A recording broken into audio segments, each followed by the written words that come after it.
Hallelujah. How's it going? My name is Blessious, and this video is recorded with Myelin Games. He's a fantastic lore Destiny content creator that I think you would love.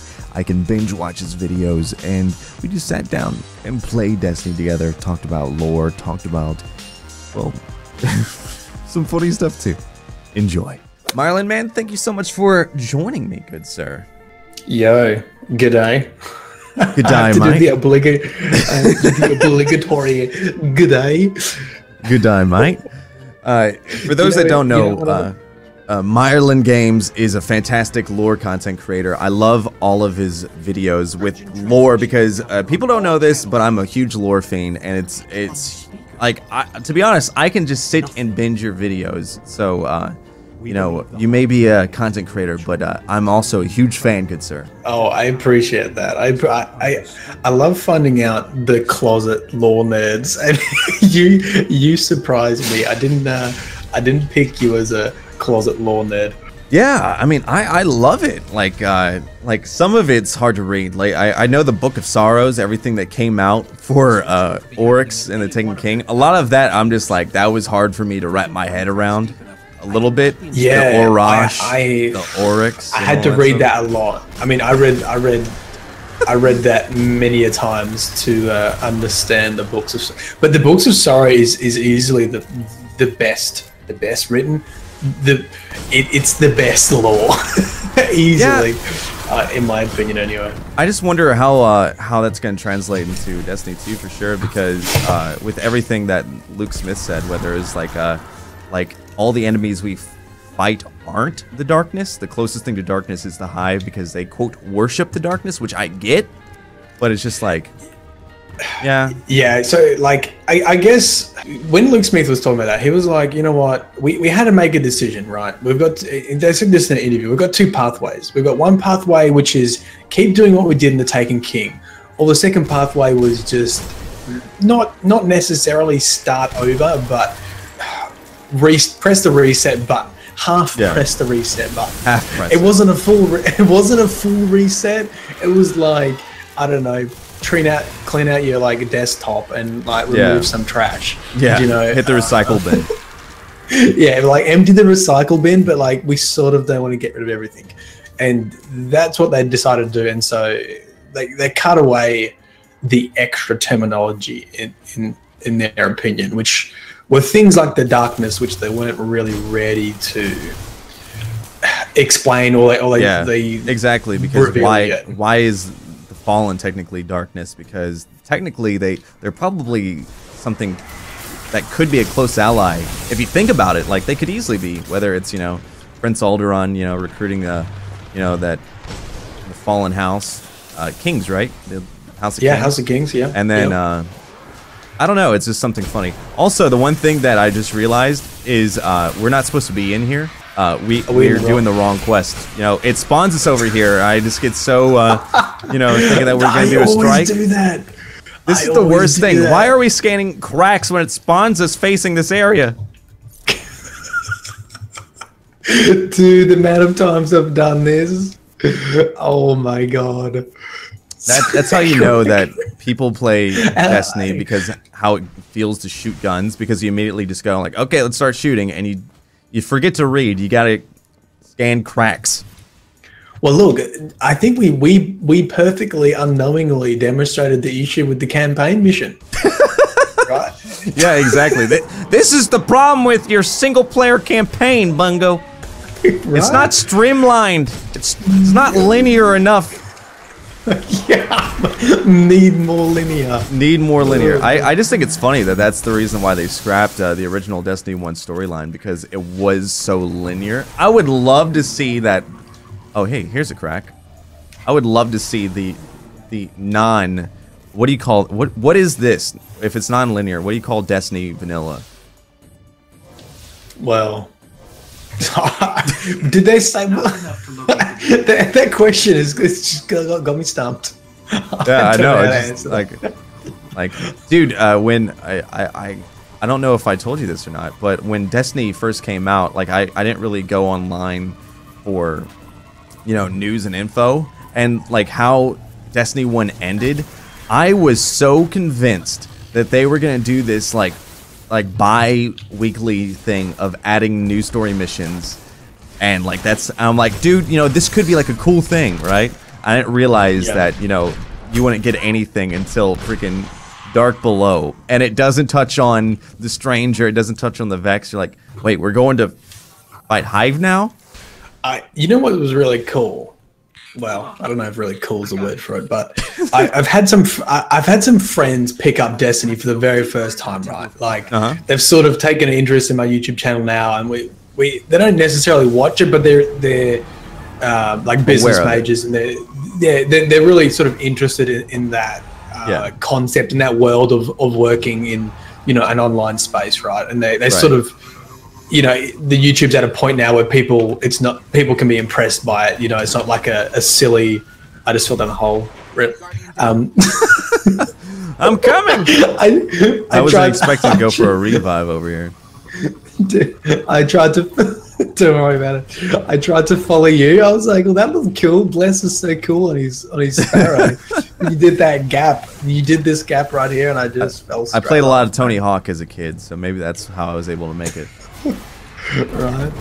Oh man. So yeah, I've got like a lot of friends who are interested, right? So they're like, you know, what is this? What is this about? I'm gonna pick up, you know, Destiny from the. You guys don't have EB Games in America, do you? You've got. GameStop, we used to, but they got bought out by GameStop. Yeah. Okay. Yeah. So you know, like the bargain bins, you know, you pick up Destiny for like $20 or whatever. Yeah. So finally picked it up, and I think at the time, Bungo just sent me a nice gift package for Rise of Iron. So I was like, dude, I've got codes for all 3 expansions. You know, you got codes? I never got codes. You didn't get codes? No, I never got codes. I've got, no, look, there's a story behind that too. There's a story behind that as well. I think I got the leftovers, right? Because everyone was doing the unboxing videos, and like months later, I got contacted like, would you like a box? They didn't ask for my t-shirt size. They didn't ask me for my t-shirt and jumper size. So I have like the triple, quadruple XL t-shirt, and I'm not like, I've put on some weight, but I'm not a big guy, right? So I've put on some YouTube weight, but I'm not a big dude. Yeah, the YouTube weight. I know exactly what you mean. Yeah. Wow, we're getting off topic. What I was talking about. What was I talking about? I was talking about picking up. The storyline. So I'm eventually getting to it. He picked it up for the very first time, and he got through the campaign, and he's like, it was really interesting to see an opinion of someone playing Destiny for the first time in like year 3, and he was like, dude, I have no idea what's happening, and I just said, welcome to Myelin Games. Like, you have no idea how like required a lore channel was, and I don't know if Bungie wanted that to make it like, okay, this is community focused, you know. Are we supposed to go up, or are we supposed to get the ghost shell up here? Is there a ghost shell up there? No, I'm going the right way. Oh, you are? Yeah. Look at the Hive Ritual Chamber.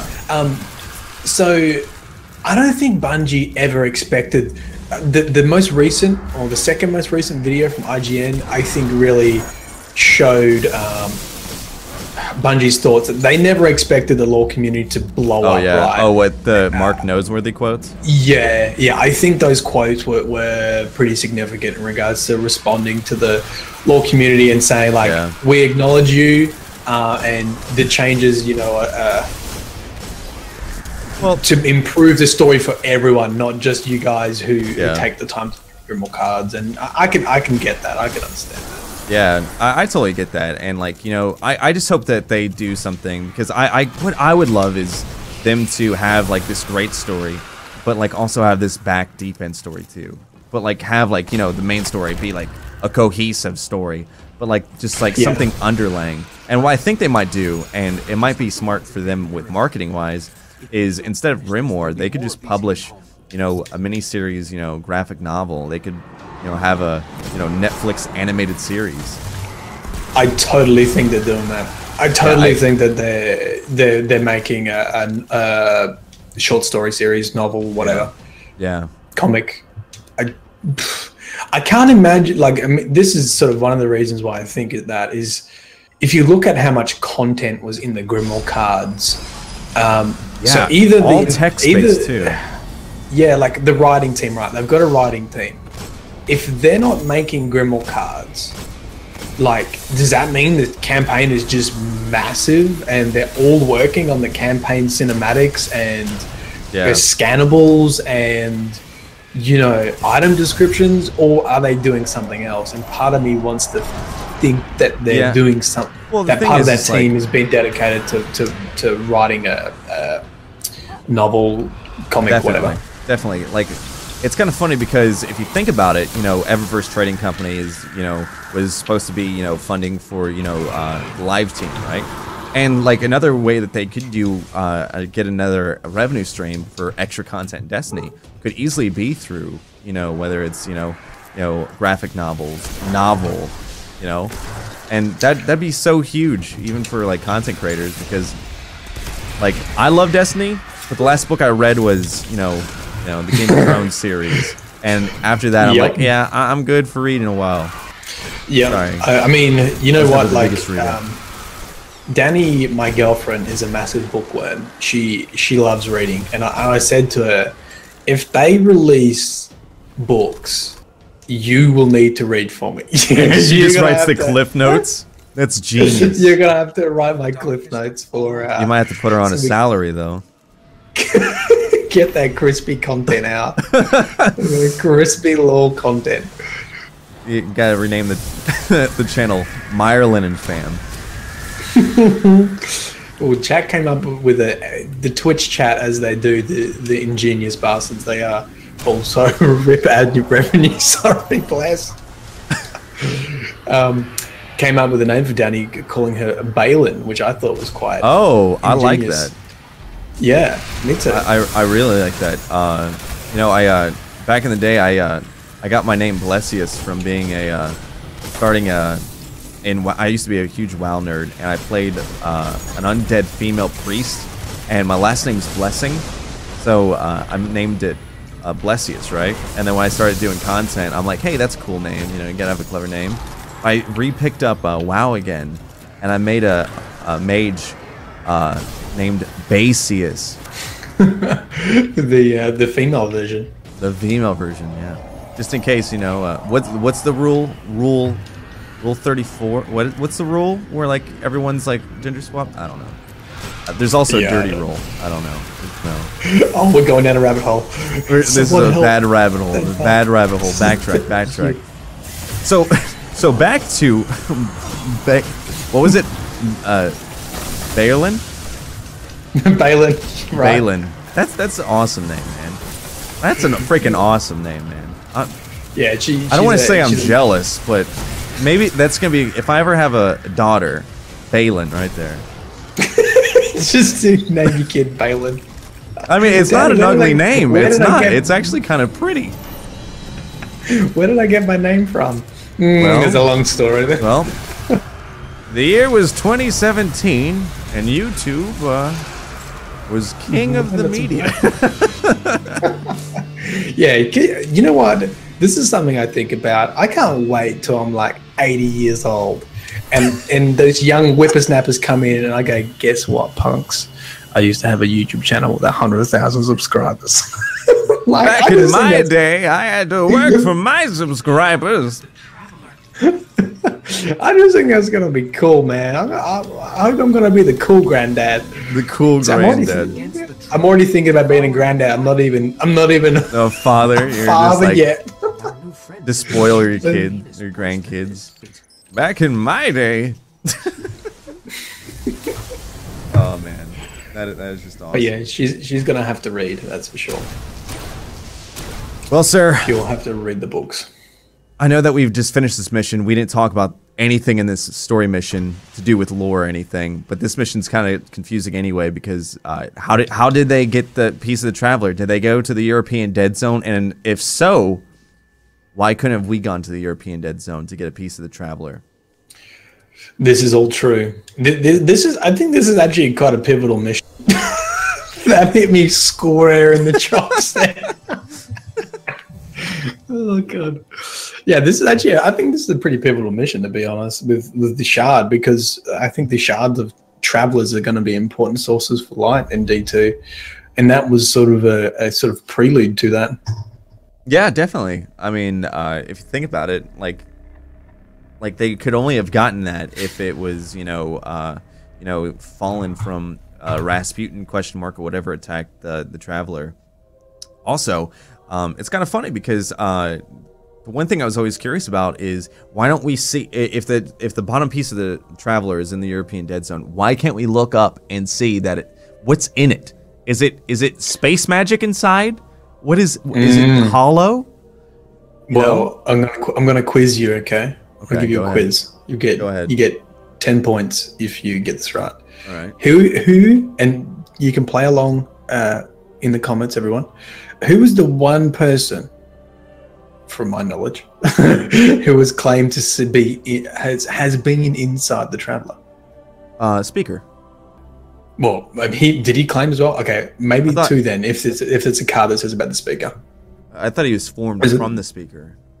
There's another person, Fenchurch Everest, co-founder of the Everest.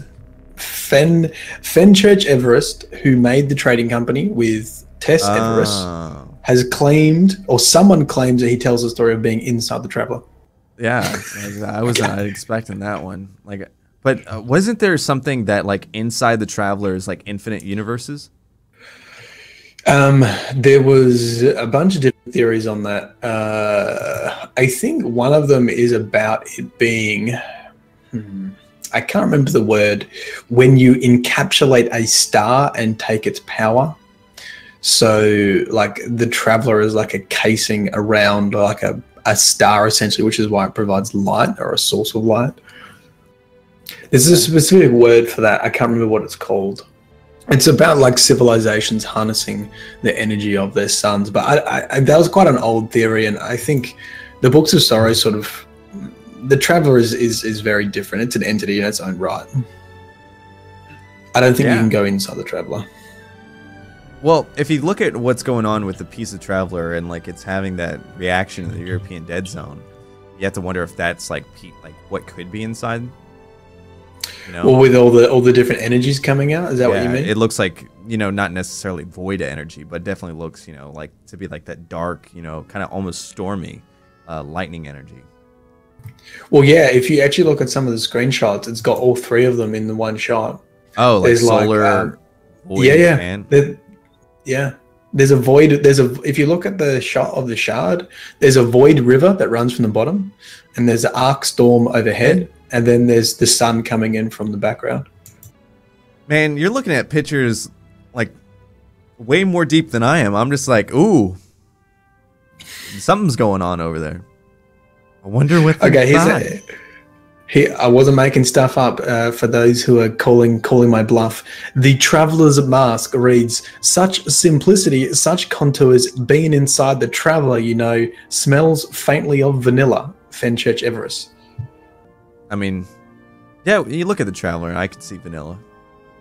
Like a scoop of vanilla. just a straight up scoop of vanilla.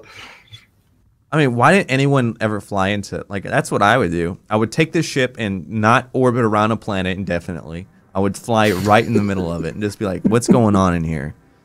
If I was Gaul, I would go up in there. I just imagined a Guardian photoshopped with Blessious' head on top of it. With a manic look on his face, just jumping into a ship and just going, Leroy Jane, just flying it, and just off into the distance, off into the Traveler, and then a little poof of explosion as you just crash into the side of the Traveler. yeah, like that scene from Independence Day, the guy that sacrifices himself. Yeah, exactly like that. I'm home. Oh my god, that is awesome. Yeah. That is freaking awesome. Well, Myelin, thank you so much for hanging out and talking lore, being a future granddad, and talking about the vanilla smell of the Traveler and being inside it. No problem, man. Thank you for having me. It's been a blast. It was a total blast. Again, if you want to check out Myelin, his links are down in the description and the iCard right there. Thank you so much, man, and you have a great rest of your day, dude. Thank you. Peace. Peace.